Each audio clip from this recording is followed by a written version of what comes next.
बाप की पगड़ी बचाने के लिए लड़की ने शादी के लिए हाँ कर दी। निकाह का दिन था।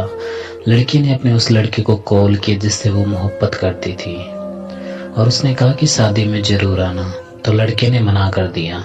लड़की के बहुत ज्यादा कहने पर वो लड़का मान गया। जब निकाह का दिन था और निकाह का वक्त हुआ तो वो लड़का लड़की के सामने खड़ा था। वो लड़का उस लड़की की दी हुई अंगूठी पहन कर आया था। मौलवी साहब ने पहला कबूल है कहने को कहा। लड़की कांपती हुई आवाज में बोली, कबूल है। लड़की ने फौरन लड़के की तरफ देखा और वो गर्दन झुकाए उस लड़की के सामने खड़ा था। मौलवी साहब ने दूसरा कबूल है कहा तो लड़के ने अंगूठी उतार दी। जब लड़के ने तीसरा कबूल है कहा तो लड़के की आंख से एक आंसू निकलकर उसकी रुखसार पर जा गिरा।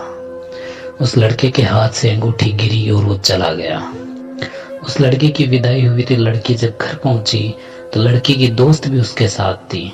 लड़की अभी जाकर ही बैठी थी, इतने में उसकी दोस्त को एक कॉल आया और कॉल सुनते ही लड़की की दोस्त के हाथ से फोन गिर गया। लड़की के पूछने पर उसने बताया कि शादी के जाते समय उस लड़के का एक्सीडेंट हो गया और वो वही मौके पर मर गया। ये अल्फाज सुने ही थे कि लड़की के पांव तले जमीन खिसक गई, मानो जैसे लड़की पर आसमान आ गिरा हो। वो लड़की अपने होश गंवा बैठी। अचानक लड़की को फूट फूट कर रोते हुए याद आया, उस लड़के ने उस लड़की से कहा था कि अगर मैं तुमसे तुम्हारे निकाह पर आया तो मैं मर जाऊंगा। और लड़की के बार बार कहने पर ही वो आया था। लड़की और फूट फूट कर रोने लगी कि मेरे कहने पर वो आया था। आज के बाद इस बोझ के साथ जिंदगी गुजारनी पड़ेगी कि वो लड़का मेरी वजह से मरा।